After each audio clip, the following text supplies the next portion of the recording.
Hey everybody, I was supposed to release a video on this bike a while ago. Can't really show it because I'm in a really small area here. But I was supposed to show this bike a while ago and I didn't get to it. But I'm on it now. There's Willie, my cat. He likes to watch us work out here. So our problem right now is that at higher RPM, we're talking somewhere around here, the bike has a really bad sputter, and it does it entirely when the throttle's wide open, and if you feather it, it'll kind of come back. At first I thought it was valves or cam chain. I've been through the valves. They're all within 1,000th of the more modern 5,000 spec, so those are good. The cam chain needed to be helicoiled. The bolt was like stripped out and loose, just about falling out. So I helicoiled that and got it all set. So everything's good in that regard. And then I was thinking maybe it was the float needles in the carburetors. So I worked on those and adjusted the heck out of those. And, or rather cleaned them. There was a bunch of rust and stuff in there. And I actually treated the tank. See if we can show that here. I treated the tank with some Pour 15. They have a product that is pretty cheap. So you can see here, it's kind of rusty sludge right there. So that's what the inside of the tank used to look like. It was about like that, this section here. And so that's pretty bad. But now the rest of the tank looks about like this. Which is amazing. I'm super happy about that. And so basically I've discovered that it's not fuel related. I don't think it's not, it's definitely not air related, I think.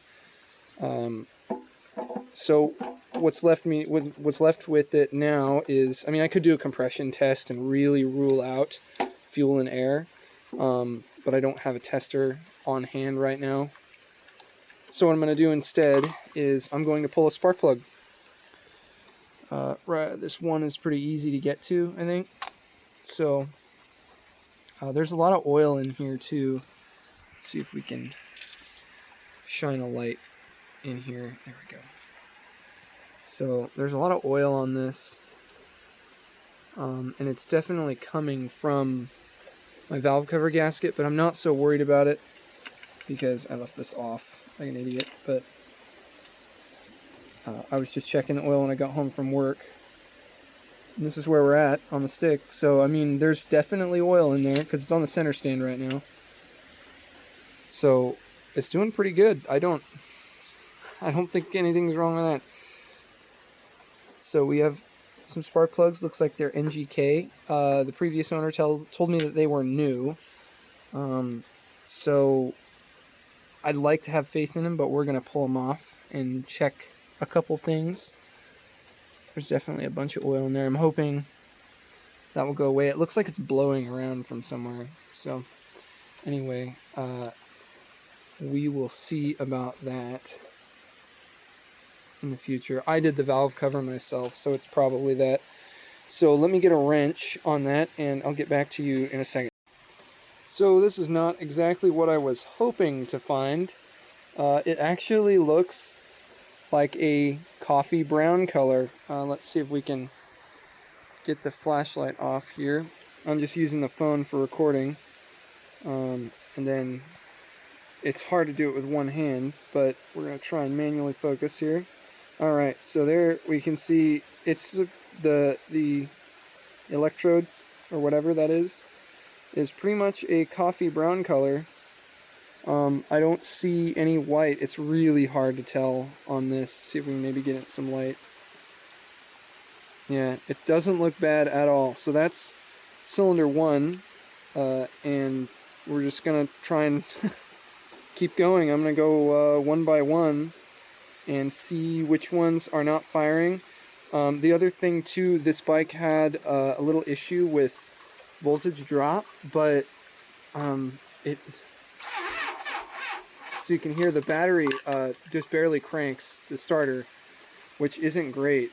But that's not necessarily the problem here, because when you get it to run, it runs fine. It runs totally fine. So because our first spark plug was sort of a failure, I'm going to loosely put this back in so we don't get any moisture in there. And then I'm going to... Sorry, I'm doing all this with one hand. I should have set up a tripod, but I didn't. I'm going to put this back in just a little bit, and then I'm going to pull off the seat, pull off the tank again. You don't believe how many times I've had this tank on and off the bike in the past month since I've had it. But yeah, I'm going to try and get that done, and I will check back with you when I have the second spark plug out. Okay, so due to the way the bike is malfunctioning and what I'm seeing with the spark plugs here, let's get us some manual focus again. This one it's a little whiter, but it's coffee brown right at the tip. Actually, these spark plugs are like better than I've ever seen on my 650. So as far as jetting goes, I think I'm there. I think it's totally fine for jetting. Which means fuel issues are not really issues on this bike. And what I mean by the way the bike is running is it literally only does it at high RPM, and it doesn't matter where you're at in the throttle, it will pretty much always sputter. But it also doesn't matter where you're at in the throttle all the way down low either. So if I'm down at like 3,000 or even 2,000 RPM, I can crack the throttle wide open, and it will just bog down a little bit and then just pull like crazy until 6.5 on the dot, almost exactly. So it just makes me think, because if it's lean, you know, people think that it's high RPM, but it's actually where your throttle is opening at. So if it's lean in the, you know, main jet or whatever, or if it's lean in all of them, let's say it's lean in all of them, because like say I have a leak in one of these, which is entirely possible because you have to really hammer these things to get it in and out. But if I say I had a leak in that, that would be all the time, right? It would have that problem at every RPM and at every throttle position. It would be sputtering, it would be lean. These would definitely not be the color that they are. So let's see if I can get that back in the hole. And this one's a little bit better in terms of color. I think this one's not quite as white. But I mean, really, it can just come down to variation between them. They both look brown. And again, my 650 is always like straight black. The spark plug on the 650 is always black. And I think that's just because it burns so much oil, being a single cylinder. And me, I ride that bike like an absolute crazy person. It goes as hard as it can go all the time. There is no slow on the 650, which I actually really like. I like that it's detuned so much that I can ride it at its maximum all the time. If it had a high comp piston and stuff, I think I would have already burned up the top end. This spark plug was a little bit loose. Maybe that's our problem. I'm hoping that's our problem. That would be great. That would solve me a lot here. I'm gonna leave the camera running because this is only a 9-minute video so far. So if I can do this with one hand, I'm gonna try and leave it running. I do not have a spark plug wrench. It's my current issue right now. My brother borrowed my truck today, which is totally fine because I needed gas in it, and I needed gas in my cans for my bikes that burn. This is hilarious. Down here, I discovered this is the only Honda that I have that requires an octane rating. It's down here. Gasoline. All gasoline. It's really hard to see. Let's get some light. Glare.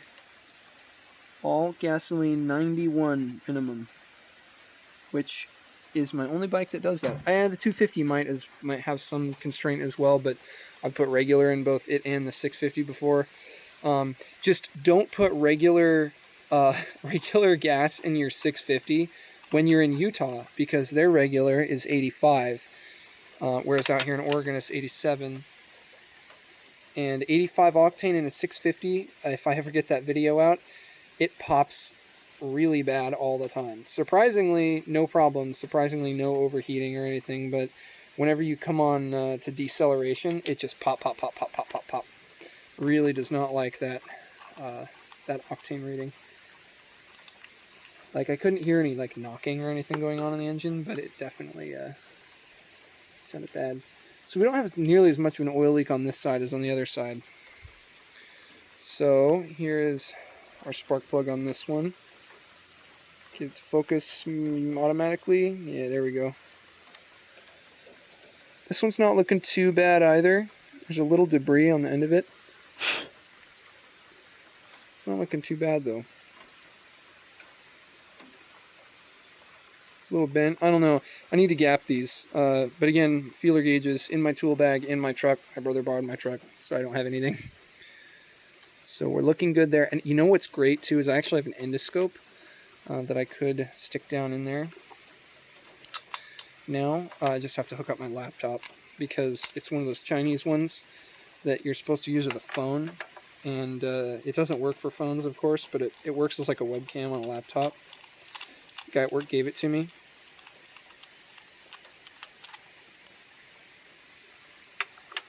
Sort of half expected the spark plug to come out there. And we're down to the last one. Unfortunately, or fortunately, depending on how you look at it, my spark plugs are all showing pretty good. This one looks like it might have gotten a little fuel on it from when I just cranked it. But they're all a very nice brown color. No bright white. Although I'm not entirely sure if I'm supposed to be looking at this part or this part down here, because I have 3 cylinders that have kind of really white of this part. But if you look at one of these new ones here, that part is, come on, that part is ceramic. It's part of the, I think that's what the material is. It's part of that ceramic. So I think the part that we're looking for is this and that little kind of golden colored thing there. I think that's what we're looking for color. And this is good. Our gap is looking a little smaller on these, so I might try this plug, but I am a little bit on the sad side right now, because anything that I do right now to test it is going to mean putting it all back together. And I did hours of research on this problem, and the only thing that I could come up with is these. That's the only thing. So I gotta figure out, in the book it shows how to work with these and how to test them and how to test the spark advancer down here. The ignition pulse generator, I think is what it is down here. So I think that's something I should check into. This bike also is in dire need of a clutch. We tried to bump start it the other night when the battery was just about dead, and it won't, if you put it in 3rd gear, it will not even, if you just pop the clutch like that, it will not go. So that definitely needs to happen at some point.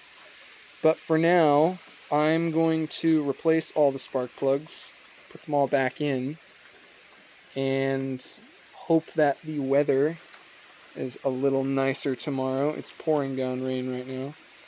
So we're going to hope the weather is a little bit nicer and try and maybe go for a ride.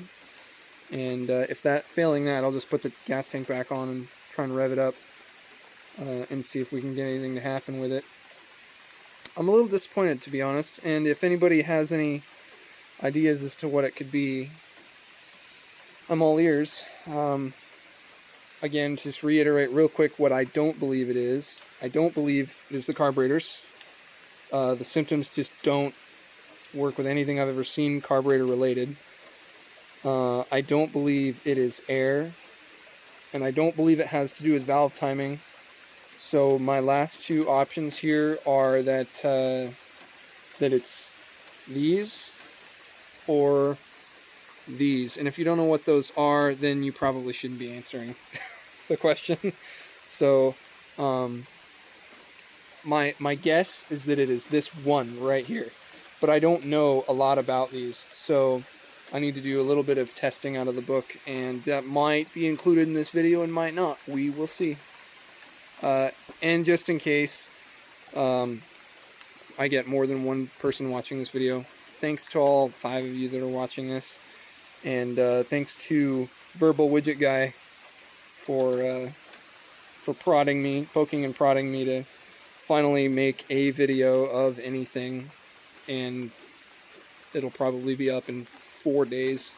I'll probably honestly have this figured out already, just because it takes so long to upload at my house. So anyway, this video is just to show you the motorcycle and to kind of give you an idea of what kind of problems I've been running into with it. Hopefully the next one will be it running, so we'll see. Thanks for tuning in. Okay, so here we are again. I decided to keep going. This is what we got so far. I pulled out all the spark plugs. Let's see if I can do this without tripping. So here we go. Here's all the spark plugs all lined out. I tested the coils the way Honda says to in the book. So you actually are testing the coil and the little, these are not CDI boxes. They are spark advancers. Amber. And they are, this isn't a capacitive whatever discharge. I'm not sure how it works exactly, but it's not, I know it's not CDI. It is sort of like a mechanical electrical thing rather than digital. So you're supposed to go into this cover and then you touch the screwdriver on either side of this spinning cam thing.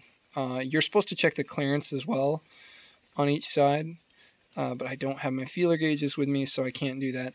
So I just pulled this off real quick, pulled the plugs, looked for a spark. The spark on this side of the engine was actually weaker than on the other side, so I'm hoping that that was it. I took a screwdriver and I loosened one screw on it and tapped on it just a tiny bit. I don't know what the clearance is, so I didn't want to go too much and like possibly damage it. So I just tapped it in a little bit.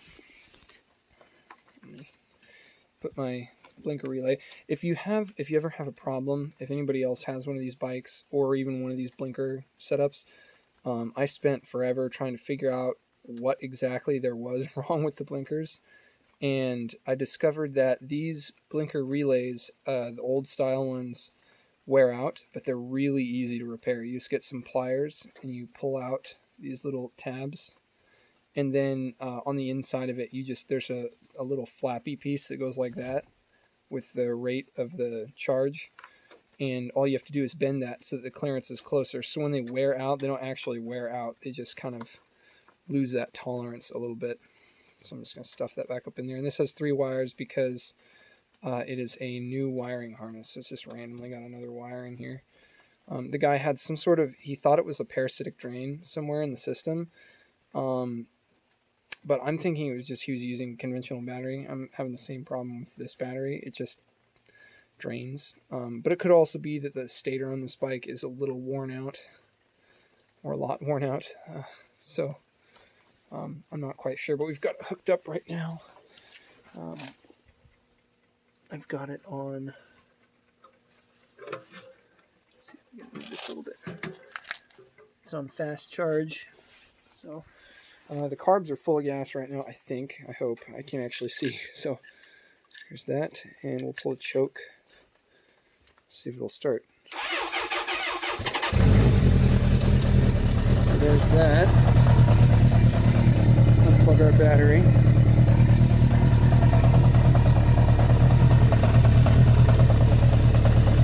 Sounds a little better. It's got a bit of kunk going on the bottom end.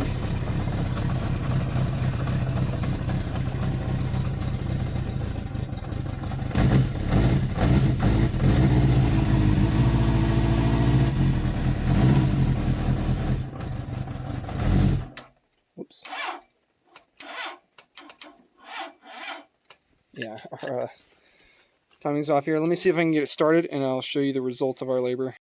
Okay, take 3 or 4. It's running now, so I'm just gonna try to rev it up. It's on choke, but I'm gonna have to finagle it real fast here with my elbow.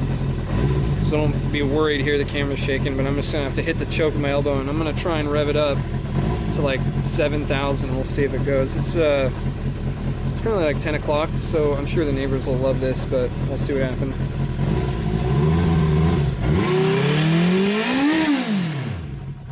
And that's what we've been waiting for right there. 9,000 RPM. It works. Okay, I'm gonna go ahead and turn the gas off on it.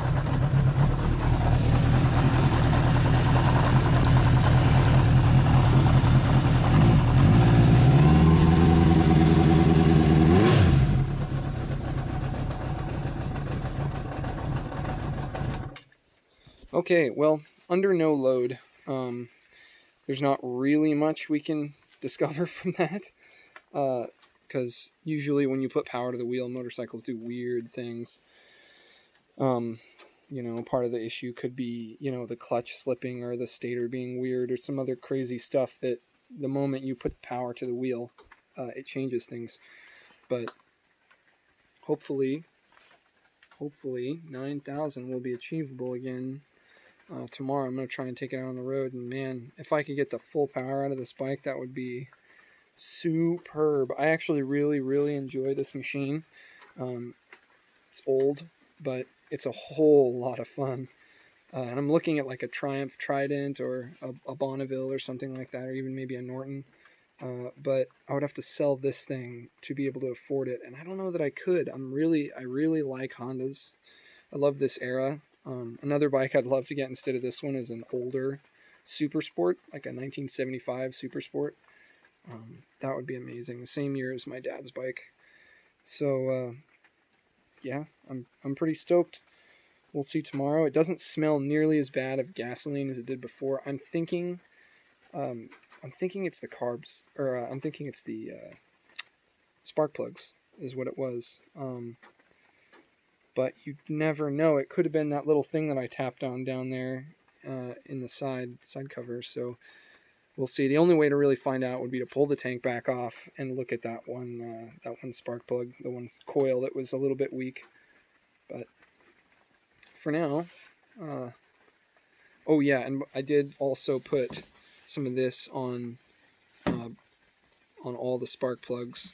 Put some of that. There was none on the other ones. And then I also put some of this on the top of the spark plug. So that may have made some difference. You never know. At least I know that when I take them out, and here's, like I say, all the old ones. At least you know when you take them out the next time, they won't be seized in the head. And there's another bike on Facebook right now for, I think he wants 600 for it. That's pretty much just like this, and I think it's a 1982. And that's what's wrong with it, is their spark plug's broken off in the head, and trying to remove a ceramic spark plug out of a head is not something that I want to do. But it would be sweet to actually pick that up and convert it to electric. But when you convert something like this big old heavy monster to an electric, it usually costs a whole lot of money.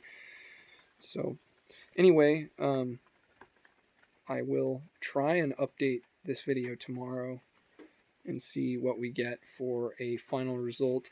It's going to be pouring rain, but when I get back, I'm going to swab it off and get it clean and dry, and I'll probably try and find a tarp to put over the back of it, because right now we got some rust specks on here, and this whole apparatus is getting rained on. So I have this bag that the previous owner left with the bike that I'm just draping over it for right now. And then if you were wondering where the 650 and the 250 are, they're in the rain. They got some covers on them, so we're all good here. But see if I can find a spot that's relatively dry. Yeah, everything's nice and dry under there. Only thing that's wet about it is oily, so that's the 650. And then the 250, is under here. I'm going to probably do an update video on these guys. Maybe tomorrow. And who knows when it'll get released. But yeah, so for tonight, 750 is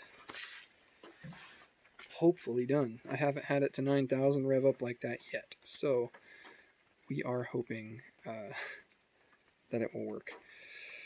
So I guess I will catch you guys tomorrow. If it does work, I'm going to update it. If it doesn't work, probably just going to leave the video here. So hope everybody is having a great week, and hopefully I'll see you guys again soon. And as Verbal Widget says, I'll adopt his slogan for the end of the video. Talk to you later. Bye bye.